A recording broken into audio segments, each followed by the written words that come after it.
May 17th, 2024, King and Queen of the Ring. We're 1 week out. This is the Wrestling Inc. podcast. Glenn Rubenstein here with Flobo Boyce. Woo! What's going on, Glenn? Oh, it's good to be back, man. All that travel last week. I saw Sami Zayn in his comedy show. It was great. Becky Lynch showed up. Johnny Knoxville showed up. Did you get a book?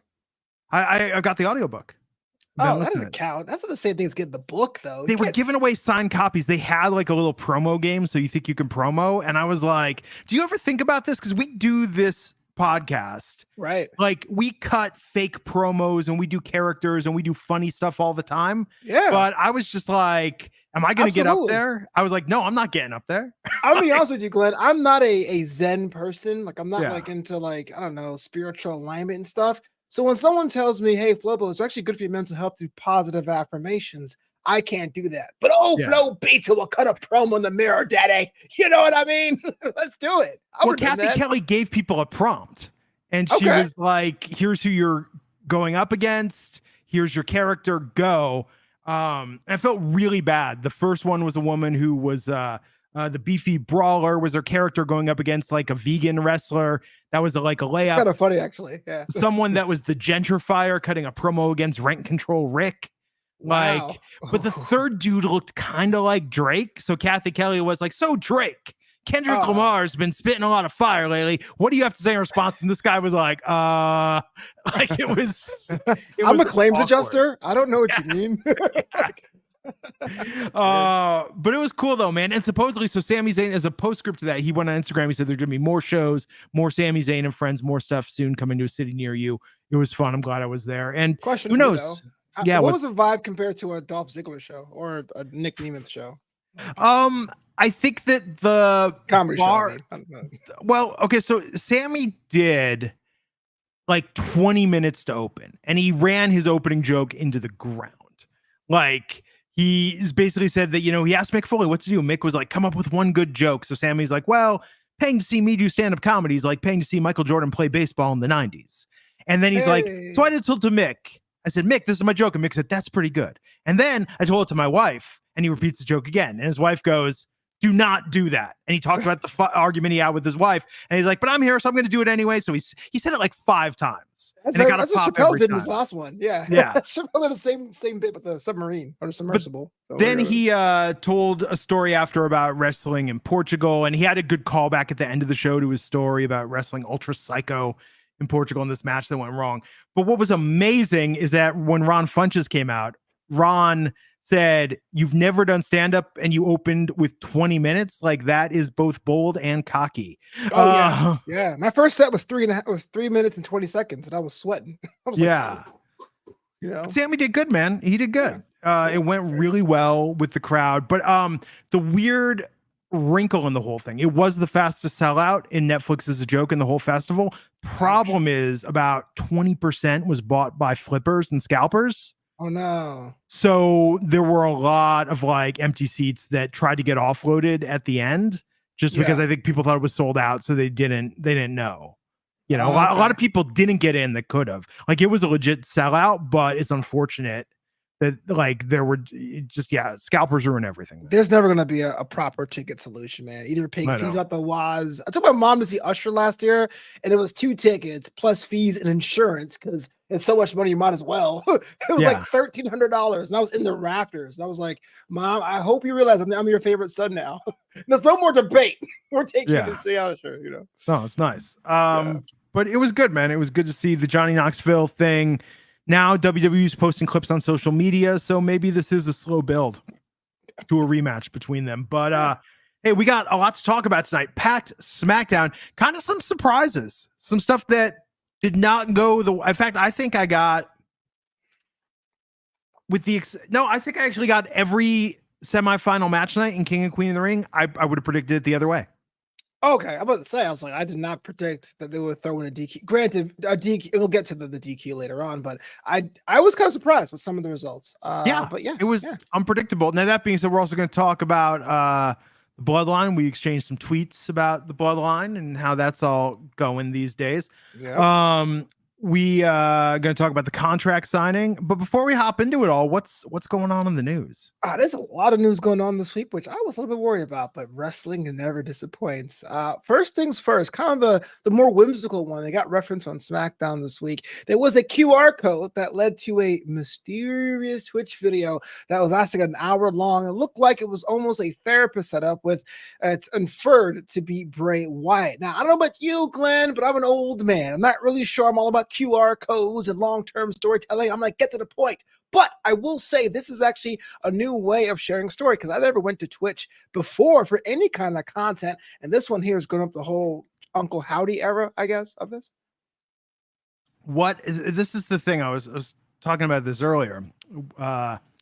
It's like they can set this up. The challenge is, how does this translate into matches? How does this translate in the ring? And I think interest is super high in this, right? Like the idea, it feels like, I don't know, if somebody said this is too soon, I get it. I like the Bray Wyatt documentary. I mean, like, he's greatly missed. We're still, a lot of us I think are still just even accepting it, right? It's hard to think about the fact it's like, oh, he's no longer with us. Right. And I clearly, you know, the impact of loss on the locker room, his friends, his family. I like that they want to carry on his legacy, but I swear if Dexter Lumis comes out in a Mercy the Buzzard outfit and we got Joe Gacy in a pig outfit, like, whoa, I don't know how this is gonna go. That's a very specific thing. You know, that would kill in like my rise in 2K. If Dexter Lumis was a buzzard. No, I'm with you. Like, I feel like an old man. And the reason why I say that is that I was watching wrestling intently during the pandemic. It sounds weird to say this, but it helped me keep to know what day it was back when it was like that weird time. And so I was with the whole Bray Wyatt stuff the first time, and I was with Bray Wyatt the second time with the White Rabbit. And I understand that he's not with us now, so I don't mean to pile on to him, the performer, but it's like I am willing for someone to recap and tell me the highlights. I do not want to go in the QR code scavenger hunts myself the third time around. Maybe the kids might want to do that. I'm just like, get to the point. So well, I'm a little bit more impatient. Tend to work. Alternate reality games as a genre tend to work because you have the hardcore, and it's very few people. It's usually, you know, dozens, maybe hundreds at best. And the dozens.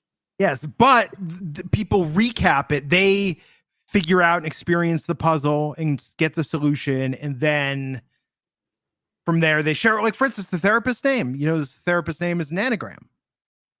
Oh, is it? For Uncle Howdy. Oh, there you go. Did not even know that. Yeah. I did not know that at all. So Wendy Lucho, Uncle Howdy. Rearrange the letters. Drink your Ovaltine. Wendy. Yes. So they should totally get Samoa Joe back just for that. But I think that interest is high. The fact they're talking about it in the air now, like, even we don't know what's going on. Yeah. I think soon. I think this is going to maybe be the Monday after King and Queen of the Ring. It should be, yeah. I mean, King and Queen of the Ring, which is going to be hard to say. And it's kind of awkward. Everyone has to say both names in the title. It should be the main focus because of how big and how quickly it's going. But definitely afterwards, you should lead into that. Can I just say real quick what Goodfellow says? Scavenger hunt QR codes have been brilliant. I get it. I love it. I just feel like I've done that twice before. I'm willing to sit this one out. This one's deeper. Before, it was even having an anagram or having something that's a little more puzzly. They didn't do actual like, it wasn't interactive. It was more like Easter eggs or just bonus content. That's so fair. I think it'll be cool though. But no, what I'm thinking, because look, people have said it's this Wyatt 6 concept, like Dexter Lumis, Joe Gacy, Eric Rowan, Alexa Bliss, Uncle Howdy. Cannot remember who the other member is rumored to be, but I just remember when we had the White Rabbit reveal and Bray came back last time, like, there was the dude in the Huskus, the scary Huskus costume, and that's where I'm just like, oh, please do not put Joe Gacy in that costume and have that be his gimmick. Love is blind. Yes. I like it, but again, the problem I have with Retribution and the problem I'll have with Final Testament is that if there is a group and there is a faction, you gotta feed them to someone or have someone fed to them. Who's that going to be? Well, you know who makes the most sense, but he's not going to take they need to dominate this thing Jay Uso is doing with the Eater of Worlds and the Fireflies. It's pretty funny, actually. They're not going to have him lose, but in a perfect debut, this is where the new Wyatt family just takes him out. And do what? Guys, only put the lights on when we're out here? Like, you can't. I mean, but you can't do that. You can't, like, actually, the timing of this, of Jay leaning into this, makes me think maybe that is the first feud. Maybe Jay joins the Wyatt family. That's okay. I've said some crazy S on this podcast over the last 8 years, and occasionally one of them comes true. That might be one. Wow. That Jay joins the new Wyatt family as the Eater of Worlds. That's crazy. We're gonna take your soul, yeet. We're gonna put out a dimension, yeet. That's so weird. I can just see that Jay with Uncle Howdy cutting a promo. That would be amazing. Nikki Cross, that's right. She's rumors as well. This could be tough. I mean, this could be cool or this could be whack. This could be, I'm not going to make the other comparisons. I don't want to be insensitive, but I feel, look, there's enough tools at the disposal, personnel, time to really make this work. And I think it will work on a certain level because, not to compare them, unlike the Final Testament, you kind of understand what you're getting into with a Bray Wyatt story. I think the Bray Wyatt story is the best way to put this. I guess my concern is that you'll have the long-term build-up. They show up, and it's like, well, for that to work with so many people, you need, like, it's like an NWO situation. You either got to have another faction that's going to defy them, or are they going to be for good, for evil, that sort of thing. Yeah, well, we'll talk about what's happening with the Bloodline and the franchise effect. We'll talk about that. What else is going on in the news, though? Well, we got some sad news from Ivar, seemingly written off this week on NXT, getting attacked backstage by returning Gallus boys on top. It seems that Ivar is suffering from an injury that's, as right now, not disclosed, even though rumors are swirling about the health of his back. It does seem to be an indefinite injury as he was scratched from live events this weekend. The future of Ivar is uncertain, which is a deathly blow to the Viking Raiders in total. No, I know. It's I think the NXT angle has been interesting and doing something a little different. You know, it's interesting that Gallus is back. Also, you know what would be a solid reinvention of that gimmick? Call them the Coffee Boys. And Wolfgang? Coffee Boys and Wolfgang. Just the Coffee Boys. That's the name of their faction. They're baristas. They're the Coffee Boys. Wow. I would not drink anything they would serve to me. At first, when they showed up, I was like, oh yeah, that's Gallus. Like, but it took me a minute to just like, is that Hank and Tank? Like, what's going on? Oh yeah, because US Gallus was like weird. Like Joe had his hair grown out and it was always in his face. You're like, who is that? You know what I mean? Like, you remind me of somebody. Yeah, but I think that was that's gotta be interesting. I always wonder when you're injured and they write you off on a beatdown, like, that's gotta suck, right? To be like, okay, I'm getting written off TV. I'm gonna sit here and just protect myself and hope I don't actually get hurt. I don't know how to like cause I thought about this because on one hand you want to have the visual so the fans that are theoretically your fans can say, hey, when are you coming back? When are you getting revenge? But then I look back to the last times that happened. I think Noam Dar is faking it, but the Trick Willie getting attacked thing, you're like, what did Carmelo in theory did that was so bad? When Nikita Lyons was injured the second time, it was like, what? She looked like she was helpless. Like it looked like she like slipped. You know what I mean? So I think it's how it's done. But ultimately, you really want something where your fans can ask you, where are you? Not like you disappearing, you know? Yeah. But no, I hope Ivar recovers quickly. Yeah, I liked him on NXT. I always thought it was kind of weird. He had a different look on Monday nights and Tuesday nights. It was almost like he went to a barrier and his clothes changed. But no, it's like you ever see your teacher outside of school? Weird. You're just like, it's so weird. Yeah. It was like it was like Viking casual day. It's Viking casual. We'll pillage tomorrow. Yeah. Today we're wearing Dockers. It's casual day. Dockers. Oh my gosh. That's awful. I'm wearing my non-pillaging vest. This is the vest I wear. Yeah. I wear this vest when I run errands. Gosh. What does it like get? What else we got? And lastly, the Law and Crime and Network releases body cam footage involving Liv Morgan in a recent DOI arrest. And look, I understand this is actually important for those who are about that life, but yes, you can actually check out the body cam footage of a recent arrest of a WWE superstar, according to Wrestling Hat Tip to Fightful. So if you're into that kind of stuff, which I am not, because it's always bad for business, you can check that out yourself. I hear that the police do not come across very well on this footage. I have not watched it. I have not watched it either. Yeah, it's on the Law and Crime Network. Check it out. If that's, I mean, Cops is still on the air. People like watching this sort of thing. I'll be honest with you, and maybe people will tell me I'm a bit too Pollyanna, too positive. Like wrestling to me is an escape, and so I won't say I ignore the things that can happen that are like negative, but like I don't watch Dark Side of the Ring. Like I know most of the Dark Side stories. Like send me the happy stuff. Like give me stuff that I care about. So as someone who has seen body cam footage in real life for other things, people I know, people I haven't known, the police departments here in Los Angeles, etc. I don't want to do that in my spare time against a fictional character in Liv Morgan and see her do it in real life. That's me personally. I get it. So that's it for the news. That is it for the news. Well, let's talk about SmackDown tonight. Coming at you from Jacksonville, home of one Limp Bizkit. What? Yeah, Limp Bizkit's from Jacksonville. I don't disagree. I just thought it was kind of weird. home of Limp Bizkit. That's like their thing. Like Bakersfield, the home of corn or whatever. Bakersfield is the home of corn. That's correct. And you know what's crazy? Corn has a hot sauce. And normally these things are like, oh, some band or celebrity has a hot sauce. This is probably bad. But they use Central Valley peppers in it.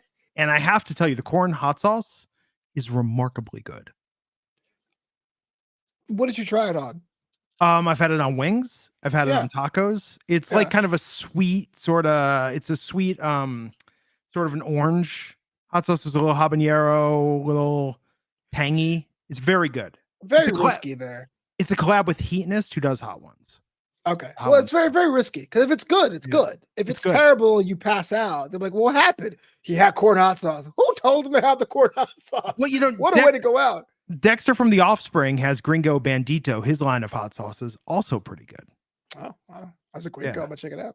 Yeah. I subscribe to that Hot Ones box, the Heatness box every month. And I swear to God, I've just got like a tub of like extra of where it's like, I got to get around to this because you can't finish them as quickly as they send them to you. Semi-personal question there, Glenn. When you make wings, or do you use cauliflower?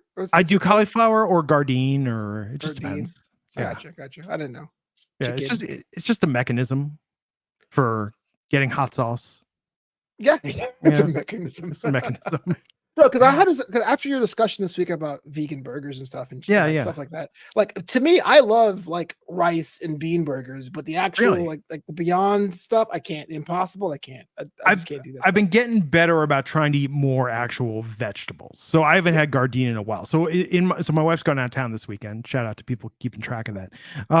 But in my fridge, I've got like 2 meals worth of cauliflower wings. Hell yeah. Like prepped and ready to go. I'm just going to reheat them in the air fryer, and then I will toss them in hot sauce. Even have some nice vegan ranch made of cashews. Yeah. You know, no guar gum, no fillers. So I'll eat that. Like, and some vegan jalapeno poppers. I'll sit down and eat those. Watch X-Men 97. Cauliflower wings and cauliflower rice are cool. I give cauliflower pizza. It could be anything. You just don't eat too much of it. Oh, so you'll be gassy, an old man like myself. But it's cauliflower is like the Dolph Ziggler of cuisine. Really putting over Dolph tonight. Why not? Someone's got to. Are you coming to Vegas next week for Double or Nothing? No, because I gotta work. I got that IRL life, you know. It's well, here's the crazy thing that I realized today. Double or Nothing, Dynamite, Collision, Rampage, all in Vegas next week. I have seen very little chatter about people doing Destination Vegas for Double or Nothing.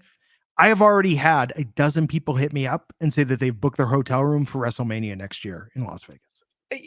I don't know what AEW's business is, and I don't want to get like dragged by the AEW faithful, but I just think that it's a good idea, but they just ran the same cities kind of often. Now, I know they can't go to like Portugal like WWE can, but Chicago, Charlotte, Boston, Vegas, they've all seen. I mean, even Inglewood here is getting a Dynamite soon. It's kind of like there's other places I want to see your product, man. Spread the love. And with Vegas, I'm going to tell you, shout out to Conrad, lack of StarCast. I think the first couple of Double or Nothing, like having it be a destination where you can go and spend a couple days, like that will get people to travel. True.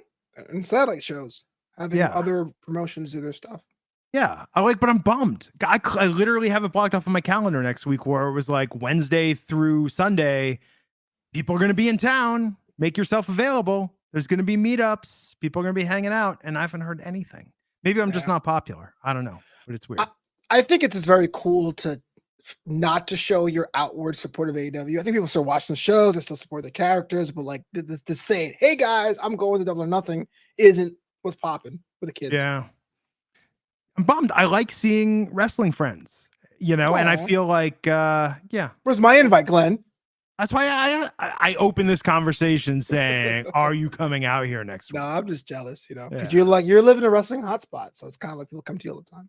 I booked a hotel for Vegas. Really? Yeah, but I want to have a place close to at least T-Mobile, since NXT and RAW are going to be going there. I want like a central place to podcast out of. Like my goal actually for Vegas next year is I would love, beyond just doing the regular coverage, like I would love it to be like, "Oh, Flobo, you're here. 2 other interesting people are here. I've got the setup. Let's go. Just talk. Let's just let's do hangouts, interviews. Let's just have a central location." If Wrestling Inc. is listening, this man has a whole setup he wants to do. Let's do it. Activate. Get your little hospitality room. Be great. Let's make it happen. Make it happen. Actually, I'll give that pro tip now. Okay, so check this out, y'all. Part of the reason why Vegas wanted WWE for that weekend, April 19th and 20th, 2025, that Easter weekend is like a super slow weekend in Vegas. Is it? Really? Yes. And that is Vegas was like, "Yo, we need you here." So let me give you a pro tip. Let me give you a pro tip to anyone that's going to come for this next year. The hotels haven't figured it out or got the memo yet that WrestleMania is going on that weekend. So you can get rooms right now. And by the way, like the difference between like just a basic room and like a like upgraded room or a suite, it is not super expensive. It is not super, like I've been checking the prices every day because I'm like, "Oh, did they go up yet?" Because people are still asking me where's the best place to stay. And I'm checking and I'm like, nope, this is still really good rates. And the cool thing is if you don't go, you can cancel up to like a week before. As long as it's a cancelable rate, you can cancel that room if your plans change. But you will never be able to get these rooms cheaper than they are right now. But how much for your house? You're not going to be there. Oh, come on, Glenn. It's gonna be like the episode of Family Ties. We're just gonna rent it out. We're gonna like that episode of Family Ties invented Airbnb. WrestleMania season always bums me out because I always feel like I'm washed up and no one likes me at all in the wrestling world. But I think I should go. So I'll probably just book the room, and if I get like cold feet or turn blue, I won't do it. But yeah. But I don't even care so much about going to the actual Mania show itself. Everything else and just being around it is fun. Yeah. So I don't know. Okay, let's talk about SmackDown though. Again, from Jacksonville, Florida, home Olymp Biscuit. On this show? Okay. SmackDown? Yeah. Okay. I know. It's good. I feel like it hasn't been that long. It's been like 10 days since we talked last. Yeah. Oh, yeah, pretty much. Yeah. Yeah, I know. It's just it's been weird. It's been weird having time off. Okay, so tonight, King and Queen of the Ring tournament quarterfinals. We opened with Bianca Belair versus Tiffany Stratton. What'd you think of this match?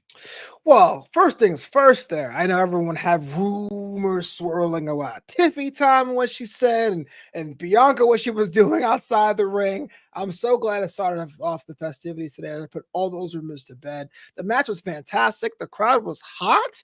I really think, and this is going to sound so jingoistic, I guess, but or very patriotic, but America saw what France did and was like, oh yeah, and the crowds have been just super hot since Backlash. It's been fun to see. Yeah, America's very competitive with France. Mm-hmm. I mean, not as much as England, but yeah. No, I thought this was a really good match, but I would have called this wrong. I was like, I knew. Okay, I'm just gonna put this out there. I knew there was no way we were getting Bianca versus Jade. Why not? That's a WrestleMania match. Is it? I think so. That's a PLE main event. You're not gonna do that on SmackDown in a semifinal?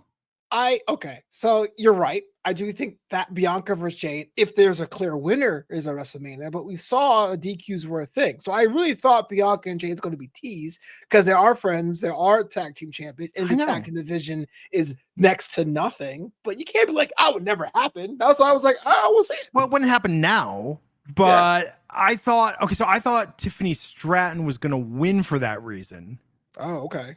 But I see why they wanted us to think for all of 15 minutes that Bianca and Jade was going to happen so they could do it the other way.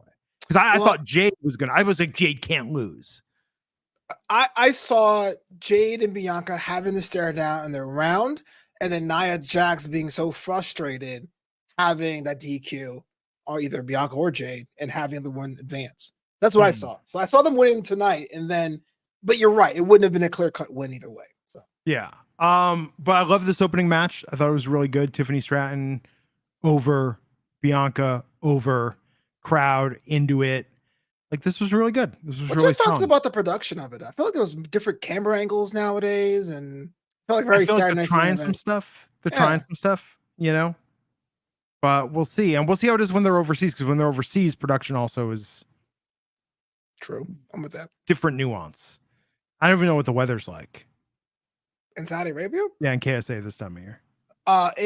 Well, it's the summertime, so I'm assuming like 110, 115, and then the winter is going to be like 85 or 90. I was in Dubai last November, and it was like peaking at 91, 92. You're just a jet setter. You were in Dubai. You were in Australia. Yeah, well, I had to work. Australia was supposed to be work, and then my press credentials didn't work out. But I was in Dubai covering baseball, and I was like melting. Like, this is not should be an outside sport. What do your frequent flyers and hotel points look like at this point? I don't have. My problem is I scattered my airlines to get the cheapest deal, but I am a Hyatt guy, bro. Like, I have so many Hyatt points. I'm just like rocking them up, baby. There you go. And you're getting the lounge access? Yes, you have to. Okay, most are Regencies only, but yeah, you got to do. That's what Melbourne was. Free food in the afternoons. Yeah. Hey, there's something about an airport lounge that just makes travel a little less miserable. Oh, I turned to MGF so fast. I'm better than you and you. No, I thought this was a really strong opener. Was surprised that Bianca got the win. They're really selling her knee. Yeah. So Bianca shall see. Win. She doesn't need to win, so it's a perfect ad for her.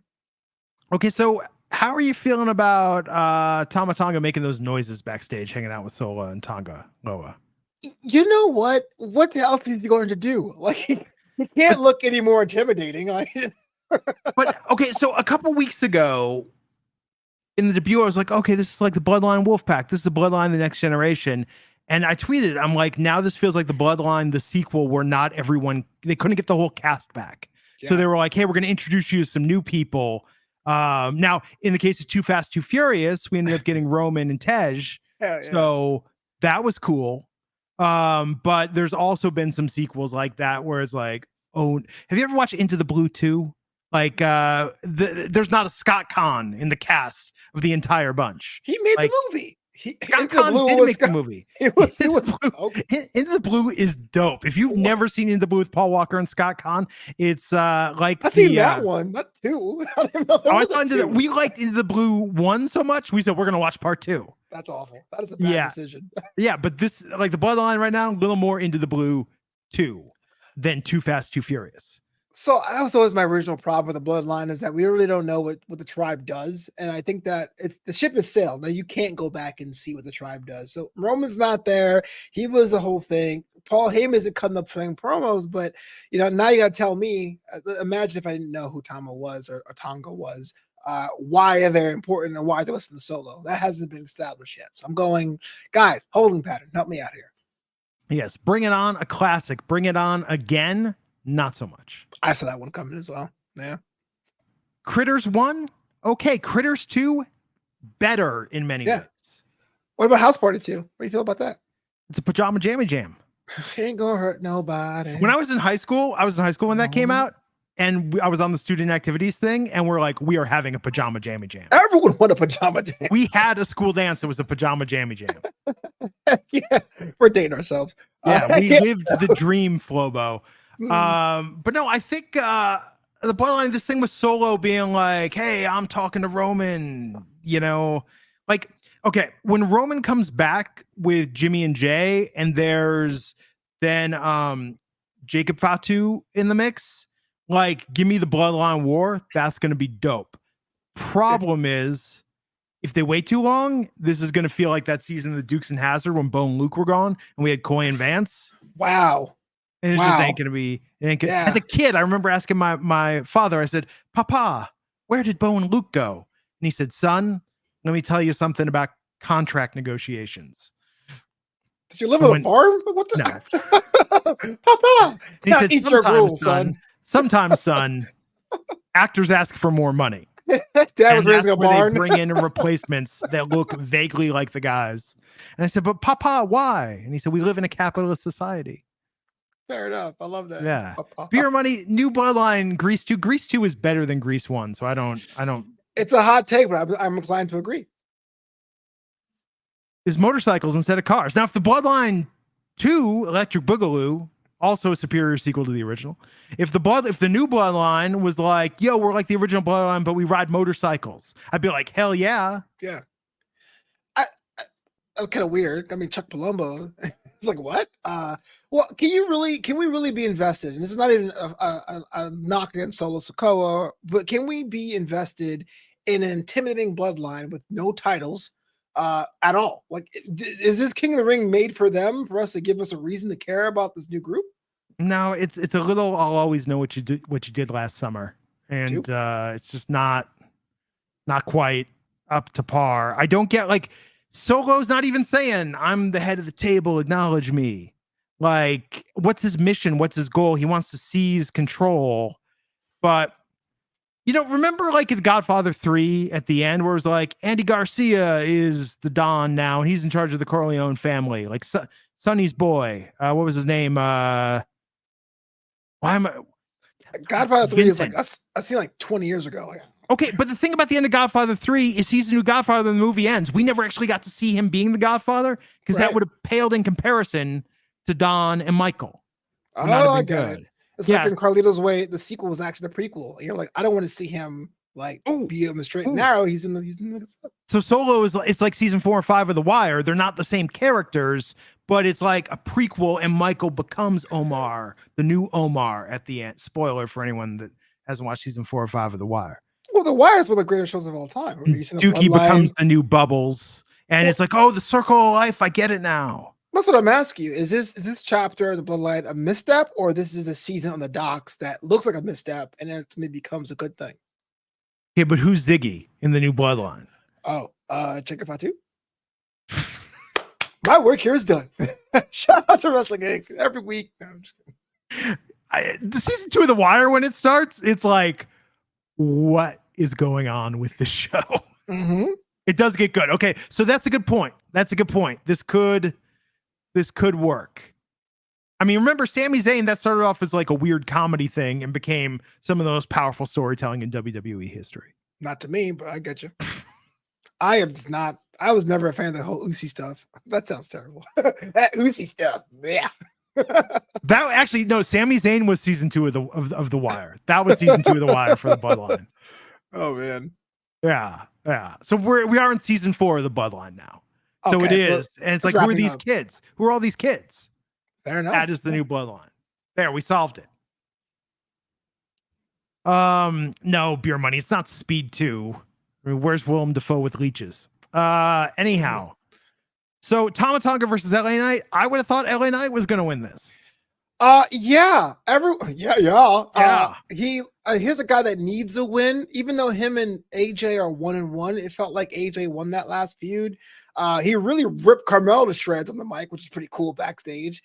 But how many times? And again, LA Knight's a character is not for us being grown men. I think Kelly and I has a very good high kid appeal of what a teenager I think is cool, but he has to win. Like you can't be saying I'm the greatest, now the crowd go with you for so long and keep losing. That's going to be your death sentence. LA Knight, focus. Yeah. And that pin was weak, super weak. I was very surprised. Like I would have literally run the table in the opposite direction. I would have lost on every bet for the outcome of these matches tonight. Don't bet on wrestling, man. Terrible. But if they made it legal in Vegas, I kind of want to. Because they'd be like, I know a thing or two. I know. The most Rumble maybe. Yeah. Well, most betting's a bad idea. I guess, but imagine someone being like, hey, look, we just realized that LNA's trending. It sounds like flip the switch. Do you think WWE has ever... I've never heard a story of this. And I've interviewed, maybe a dozen wrestlers and certainly have podcasts with wrestlers. Flexing.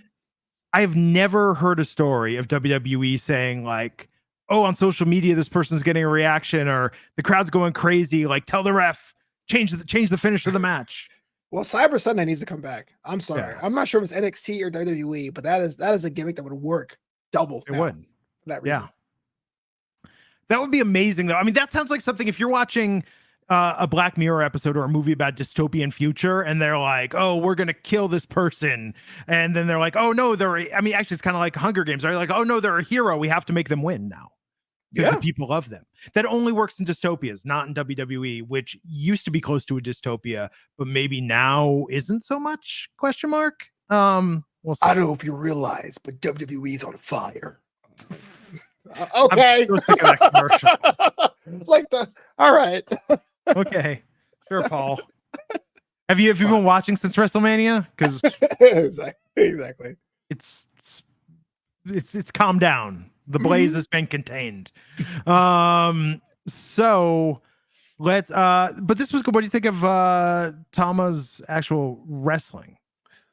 Tama's good, and I think that someone looking through the lens of a WWE fan, I think he's cool enough that he'll have his own appeal. I just think the problem is, like we were saying before, he's just in the system that is missing a Roman Reigns, so he's going to look like a secondary replacement. The actual moves and holes, he's fine. I mean, he's pretty good at what he does. Yeah. No, I thought it was good. What'd you think of Cody Rhodes and Logan Paul coming face to face for a contract signing? I don't get this. Because okay, last week it was implied to me at least that only Cody's title was in the line. Then it was like, no, it's going to be title for title. Okay, stakes. I wonder what's going to happen when the titles get combined. It has been done before. Seth Freakin' Rollins did it, And then it was like, no, I made my own contract that somehow is okay and approved, and Cody signs it anyway. Like, why? Why would you do that, Cody? But I like the idea that Logan brought his attorney in his own contract with him. That's not how it works, though. You don't do that. I know, but it's all dumb. Have you ever seen what's on these contracts? Like, no, these aren't legally binding documents, Flobo. That's what contracts are. They're literally binding agreements. Wait, do you think that this is like when someone's doing a movie or a rehearsal or stand-in and it's like, oh, we exchanged vows. Wait, that was a real priest. Oh, we're actually married. Like, yes. Yeah. Look, if I live in a world where I can say, you, me in the ring tonight and a match can be official over the break, well, then if I'm signing something, it's doubly official. Come on. Well, these guys are using the real names, but if LA Knight signs a contract to LA Knight, how binding is that? Remember that time when John Cena signed in front of Finn Balor? I mean, that's his real name, but it's also a gimmick. I have no idea. I think it's dumb. It should be a docu-sign. I hate contract signings, but you got to make it happen. It's a docu-sign. Wouldn't that be amazing? Tonight we're going to have a contract signing, and both guys had tablets. Yeah, no tables, no promos. Yeah. Just click, click, click, you're in. No, but I don't understand why title for title, which would be kind of interesting, but it would make sense. And having Logan Paul stepping up to Cody. But now you're going to Saudi Arabia, knowing full well it's in these weird holding pattern of a main event that stakes are now completely ruined. Like, you don't think Cody's going to lose now because there's nothing for him to lose.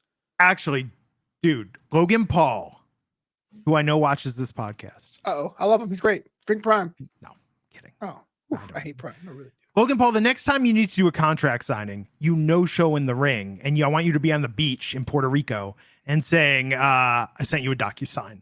Like, I don't need to show up for this. Hell yeah. I'll pop. Yes. The heel he would be immense. That'd be amazing. But I think Cody looked better in the last confrontation they had. Certainly in the recap of it, he looked amazing. But this was just kind of like, no, Cody, this isn't title for title. This is just for your title. I mean, look, we know Cody's winning. There is no suspense in this match at all. Not anymore. There was. I think with both titles being on the line, it makes you wonder, right? Because you're like, well, maybe if Cody loses, then it might be a kind of a redemption thing. But now, if it's just his title and there's no stakes on the U.S. title moving at all, then given we had to wait an extra year for Cody to win this championship, and given this was the christening, the ascension, this was he is the anointed now in WWE. SummerSlam 2025, I will think there might be a chance Cody loses his title. I will not believe there is even a shred of an opportunity for him to lose that belt before then. Maybe. That's a good thing the way it's going, but also feel like WWE knows that we can't fantasy book just to the big four. Like, no, let's have a matchup at Clash of the Castle, not Clash of the Castle, whatever the November-December thing is. You know what I mean? Like backflip in France or whatever, dark match live in Portugal, and have a match there. Because again, you're looking at what Saudi Arabia is saying a couple weeks ago, saying they want the big events like Rumble and WrestleMania, and that's part of the reason why. Because I think even there are getting smart to the fact that Logan Paul has zero chance of walking away with the championship, and it's like, why we have this dog and pony show inside this Dog and Pony show? We want things with stakes. I bet you it's going to be like another Greatest Royal Rumble, and it's going to be WrestleMania Part 2, WrestleMania 41 Part 2. Okay, so what's the worst idea? Having WrestleMania in Saudi Arabia or splitting WrestleMania into two different venues, one in Saudi Arabia, one in North America? I think they'll do that. No, I think that's the better idea, because you just can't. Why would they? Here's one thing I've learned about WWE, and this goes across whoever's in charge. Like, they're not going to miss out. They'll add more paydays, but they're not going to miss out on existing paydays. Now they'll take Backlash to an exotic location because they'll make more money there. It's always much more. They will not make. I do not believe. They will not make enough money in addition to what they're already being paid for WrestleMania to say, oh, well, let's just do the WrestleMania there.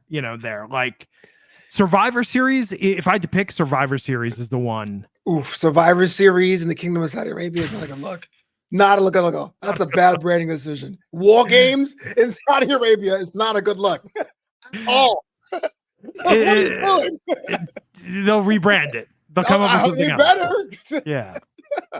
Look, I'm saying, if there's one government that can say, you know what, this is worth it, we have it. It's not Puerto Rico's government. It's definitely the Kingdom of Saudi Arabia, and they're fun. They can, not saying they will or will not, but I can see them being like, look, whatever money you estimate losing by not having it in North America, we can match.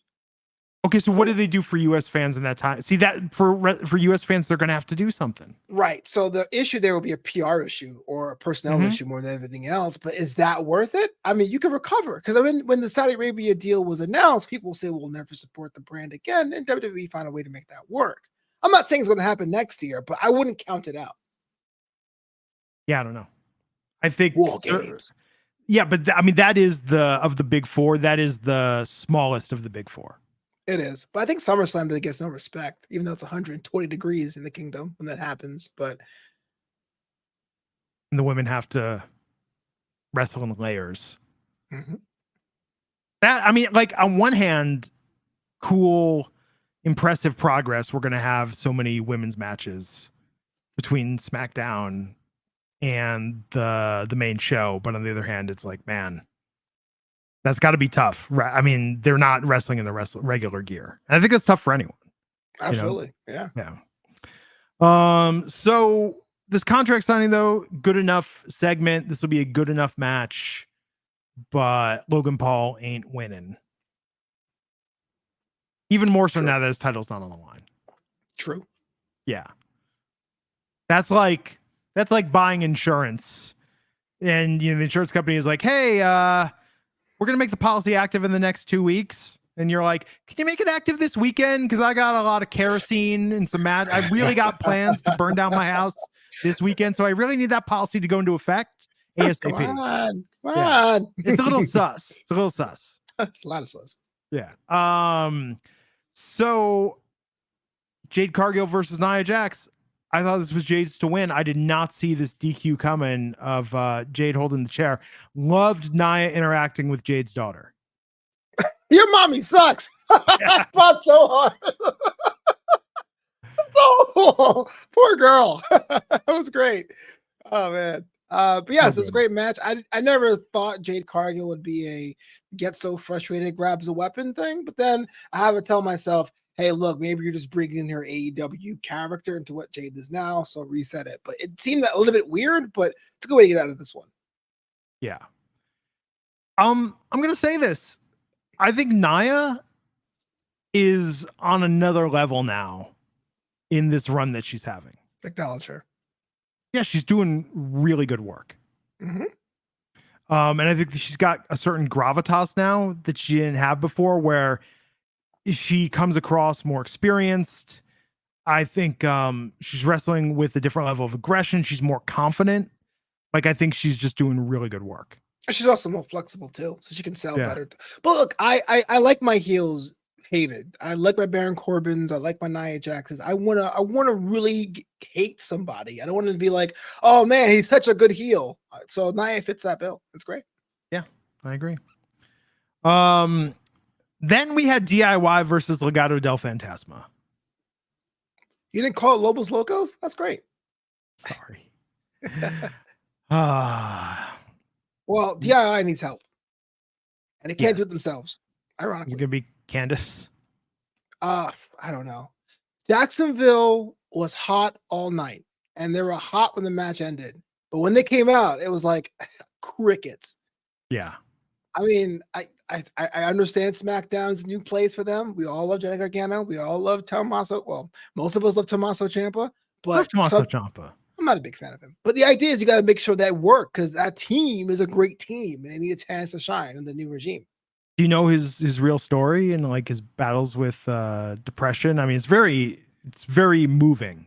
Sure. The human behind Tommaso Ciampa, I'm not aware of, but the character of Tommaso Ciampa does. No, like the real guy. No, I don't. Yeah, it's just so much respect for him and what he's made of his career, because even in NXT, like, he comes across as the guy, like, we thought he was gonna be in NXT forever, because this is the dude that he doesn't have the size of an Eric Rowan. Mm-hmm. He doesn't have the look of all the other guys. Like, the main roster is not going to know what to do with him. So the fact that him and Gargano have made it, and persevered, no, I think there's a lot there. But Legado, I mean, well, I always try to separate the characters from the people, right? Because everyone has a little journey. But like, I just feel like that group DIY has done so good, has so many great matches, but for some reason the main roster, something's not clicking with them. So yeah, I know. But they won. Los Lobos Locos need to figure some things out. The next full moon, they're coming back with a. They're not wolves. Why did they have the dream then with the scratches and the bite marks? Because you ever had a very vivid dream before? I fall out of my bed nightly. Like, it's kind of crazy. You fall out of your bed? Wow. I don't have crazy dreams. I don't dream at all. I have dreams where I'm like, oh wait, I'm falling out of my bed. No, I'm in my bed. That's it.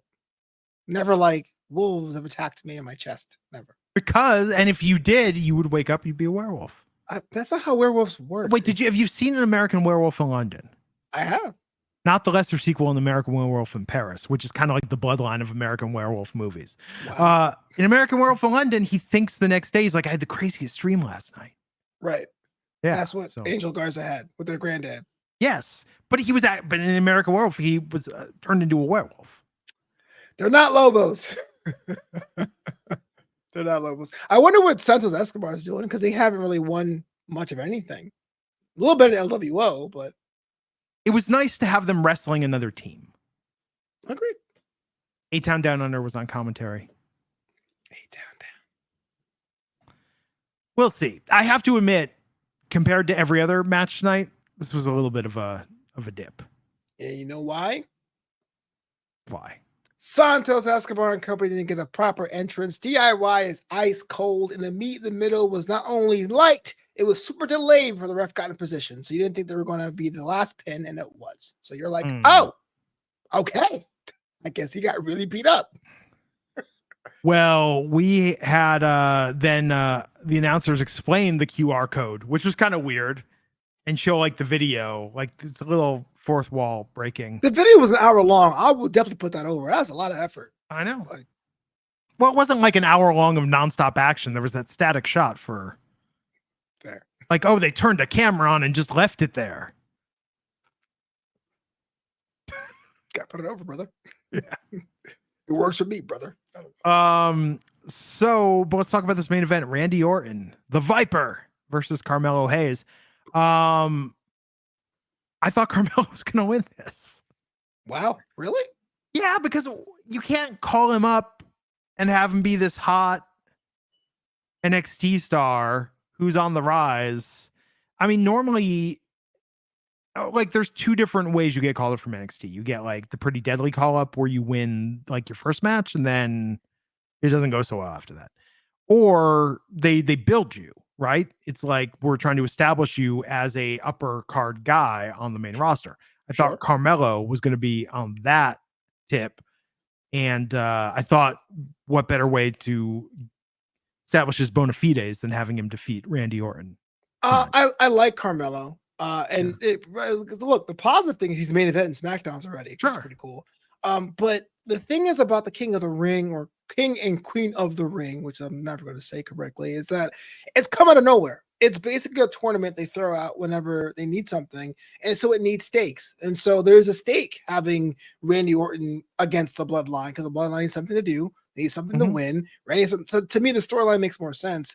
I mean, Carmelo was just collateral damage, but he acquitted himself pretty well.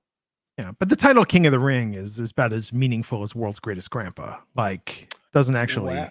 Well, don't tell Xavier Woods. That was his lifelong dream. No, it's a fun gimmick, but I'm saying it's not a title. You can't lose it. It's not the Heritage Cup, Flobo. Baron Corbin lost his crown.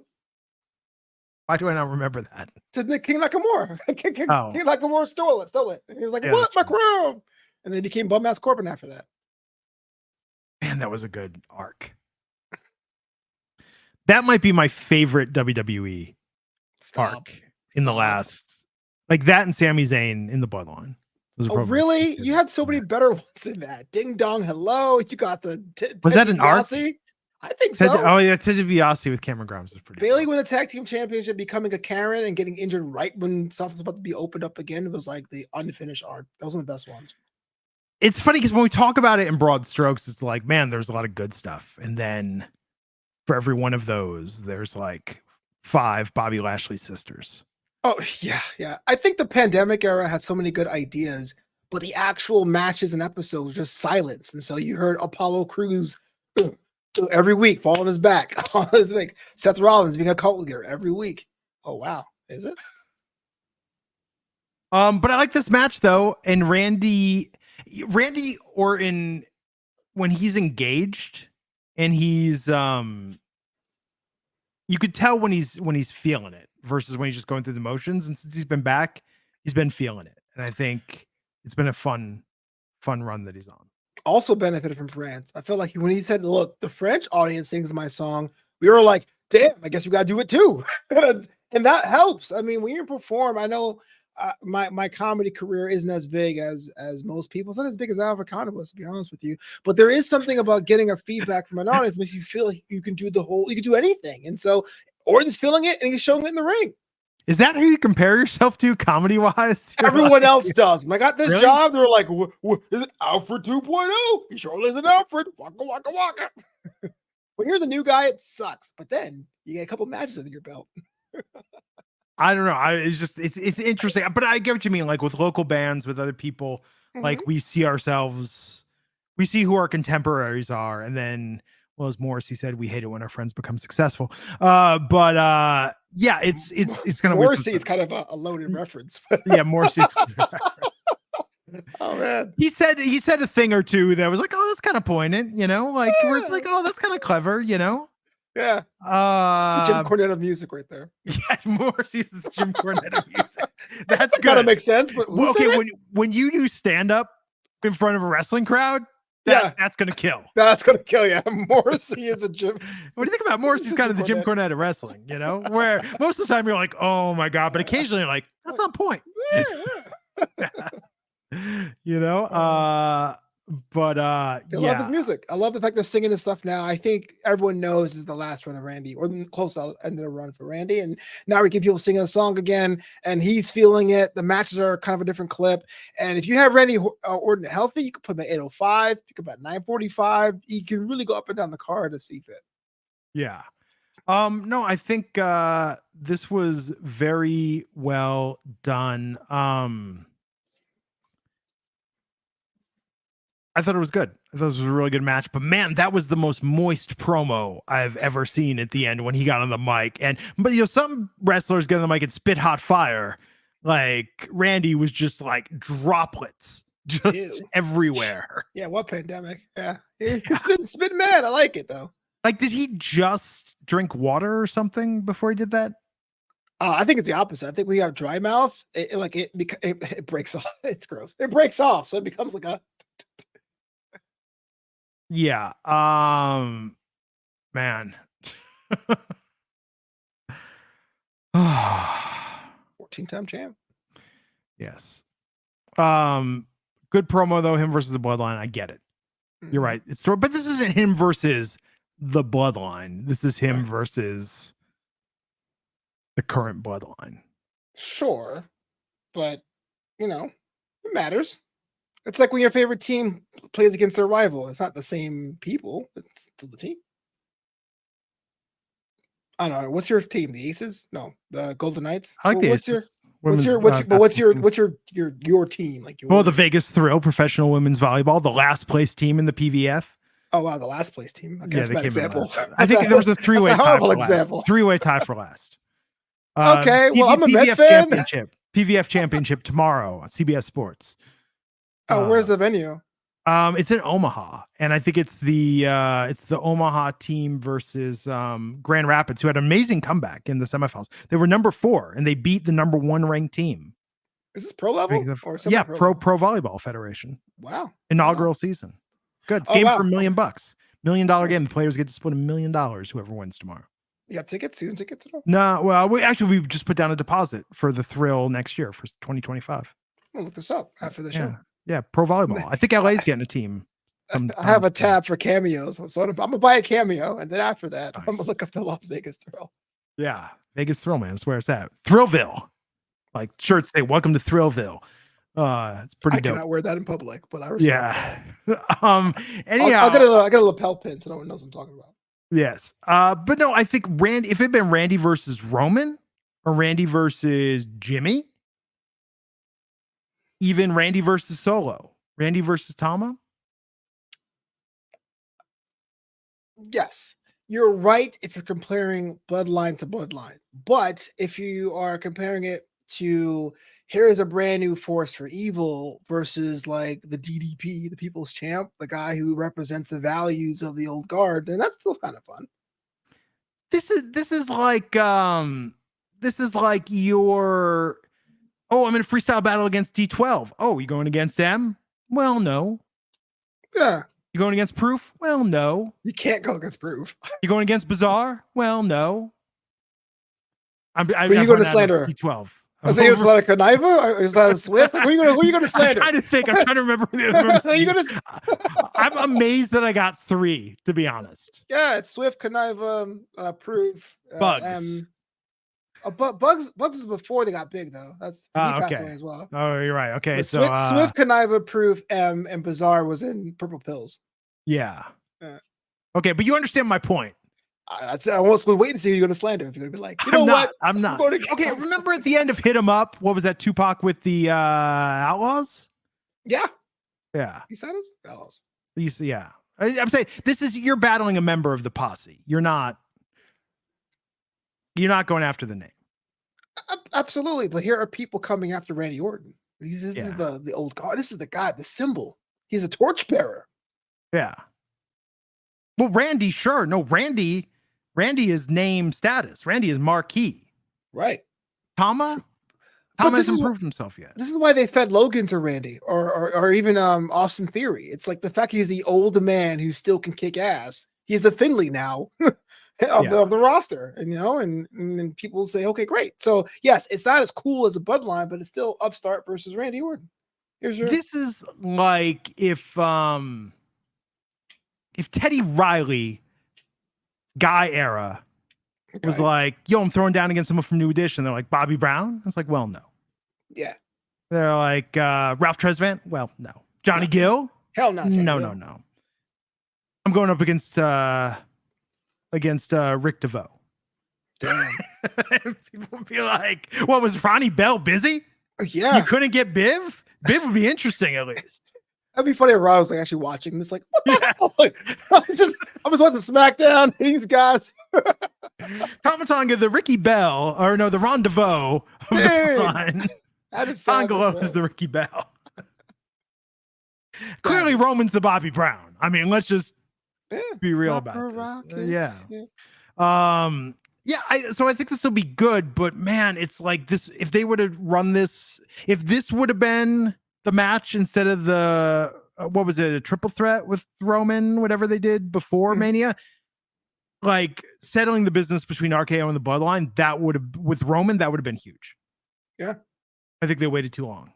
What if Randy wins at King of the Ring and beats Tama? Just go with me here. Okay. And that sets some motion into what the Bloodline is. If Roman calls back, if he gives Soul some instructions, if they add a person, if they drop Tonga, would that be a good trigger to things, right? Okay. I mean, Jacob Fatu's waiting in the wings to run into the ring. A little bit of a tongue twister there. Deep. He could cost the match. That could be his debut. This could be Randy. Well, no, I guess because Randy and Tom are in the semis, right? Not in the finals. No, in the semis, yeah. Yeah, but Jacob Fatu could debut that way. He could. That's what I'm saying. What if that match opens up a reason why we should care about the new Bloodline Federation, Nation? I'm with you. Tribe. I don't know. Jacob Fatu is going to be the Han of the Bloodline, and that when it enters its Tokyo Drift era. On the guy who lived and died again. That guy. Well, Mr. Nobody helped him fake his death. I mean, clearly you didn't watch the last. And where did Mr. Nobody go? That's what I want to know. By the way, have you watched Kyle Kinane's new special, Dirt Now? No. It's on YouTube for free. He does a great breakdown of it's like 15 minutes on the Fast and the Furious series. It's very funny. How do you know the Fast and Furious franchise is Universal Studios' most important and most money-making franchise of all time? And it's ending with the next movie. For now, but you got to remember they got the animated series, the women's spinoff. Like, wait, did you watch the animated series? The first 4 seasons were great. The last 2, I just finished it. I just kind of I got to finish it, man. It's, Dom Toretto in 3D is nightmare fuel. When he shows up in that first episode, like that is some bad animation. It is. And that's why you only see parts of him. It's always like his head or his leg. Almost like Tom and Jerry cartoons, like the owner. It's like half her body. We can't, Vin Diesel is such a unique individual. We can't possibly 3D model him correctly. He's damn near a CGI now. That's true. Anyhow, Fast 5 still the best in the series. It is, and 6 was kind of like 5.2. Yeah, 7 was kind of out of their hands, but they've been coasting, bro. They have been 9 was so boring. And how do you make a Fast and the Furious movie boring? Watch Fast and the Furious 9. But Fast X returned to form. It did, but I think what 9 did was the trope that kills any soap opera. My long lost relative I never mentioned before. It happens to be here, and you're like, wait, if John Cena is your brother, who is your dad and mom? How? And then John Cena, somehow John Cena in 9 is the most dour, serious, lifeless person on earth. And in Fast X, he's just John Cena. Mm-hmm. And he's goofy and fun, and he's just John Cena. And he's like, oh, The Rock coming back? All right. Yeah. Peace. Jason Momoa really livened up Fast X.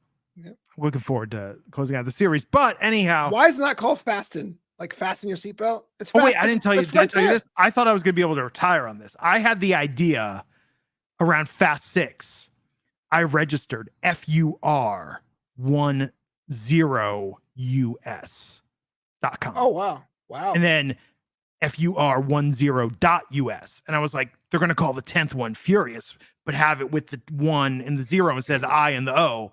And Vin Diesel and Universal can give me so much money I can retire when I sell this domain. And then they went with the Fast 10 your seatbelts. I was like, oh, my brilliant idea thwarted. Were you like an 80s cartoon? Blast! Yeah, I was like, when I registered that, like, look, not often do you have moments in life where you're patting yourself on the back, but I was like, I'm so smart. Like, this is such a brilliant idea. They haven't figured it out yet. I figured it out. I'm registering it. The Barry Horowitz. Yeah. He lost a lot of matches there, Glenn. I just want you to know, patting yourself on the back almost never works. Yeah. Okay, we should wrap this up or we're going to go all night just talking about the Fast and the Furious series. We got to start comment, though. Do we give oh, yeah, that's right. Chad W. What's up, Chad? I'm going to AEW next Saturday at the Grand. I'll hang out. Saturday, I might go see Andrew Schultz. That's not AEW. Boom. Look at you. I want wrestling friends. I'm a wrestling friend. Oh, not like that way. I'm going to Andrew Schultz instead. And you're a heel, Glenn. Caitlin Clark's in town also that night. No, look, I like Clayton Clark, but the Fever are so hapless. Like, you save yourself the money. Just watch the highlights, brother. They're not a good team at all. So does it work that the last ranked team gets the first round draft pick? Yeah, more. Okay. I mean, it's a lottery, but typically the worse you are, the more lotto chips weight you get. And the Fever aren't good. They're just not a good team. Yeah, but Double or Nothing Sunday though. I just want to point that out. So it's not like I'm bailing on AEW. I'm just saying Double or Nothing Sunday. Chad Dub's in town. Say what's up. Chad Dub, I know. If you see me there, say hi. Do you do autographs? I mean, I've taken photos with people. But autographs you don't do. That's kind of weird. How are autographs weird? Do people want autographs anymore? Wait, who is going to a wrestling show and says, I have a pen and paper, sign this? If you had an 8x10 and I brought it to you. I had an 8x10. I have to ask this question. If I go to a meet and greet and I have an 8x10, would you sign it? I probably would. I have to come up with a public signature though, so I don't put my real signature on it. Oh man, look at you. So Hollywood. I told this story before. We roll up to Evolution in Long Island, and I said to my wife before we go in, I'm like, hey, just be prepared. You know, a lot of people listen to Wrestling Inc. If somebody recognizes me, like, you know, I might need you to take a photo of me and them or something. And she's like, yeah, Glenn, that's not going to happen. We get in the building and we walk about 20 feet before a dude's like, oh my God, Glenn from Wrestling Inc. Can I get a photo? And then didn't happen again the entire evening. So you paid him off. No, but it was perfect. It was like the comedic timing of it could not have been better. When you and your wife hang out, is it like Curb Your Enthusiasm? It's like that? Or is it? Sometimes. Okay. At wrestling stuff, it is. At wrestling stuff, but yeah, here's the weirder part. I used to get, when we were going to shows in the Bay Area, what I would get is people being like, oh yeah, I saw you at the show, but I didn't want to bug you. So after that, I was like, no, come up, say hi. Like, you know, we're not going to have like an in-depth conversation, but like, let's chat, shake hands, and take a picture. Sure. If that's your jam, why not? You know, I've taken so many pictures. I'm hanging out with Jack Farmer. Oh yeah, handsome Jack Farmer. Who the hell are you? Hey Jack. You're like, I'll take a photo. It's fine. It's cool. Yeah. I mean, it's Starcast. I used to get recognized by people hanging out there, but I don't know. It's fun. Yeah. You know, but we'll see. We'll see what happens in Vegas. But no, I'm bummed that this not like, I'm not seeing a lot of wrestling media. Like a lot of people we know are not coming out for this show. Yeah. I wonder why. Yeah, I don't know. Isn't Battleground the week after? Okay, so Battleground is, but tickets aren't even on sale for Battleground yet. Like you can register for Priority Pass, but like general, like I haven't gotten anything. I signed up. I didn't do the expensive one. I signed up for the general list of like, hey, just email me when it's ready. And I don't think they're going to have tickets. I think they're going to be priority seat fillers or priority in the list and then seat fillers, right? Because NXT is a studio show. Well, but it's Battleground though, so it's a PLE. It's at the Apex. Yeah, they've had fans there. Supposedly, it's not a very good venue. When Stand and Deliver was at LA, they had because it's so early in the morning. They had a seat filler program. Like it exists.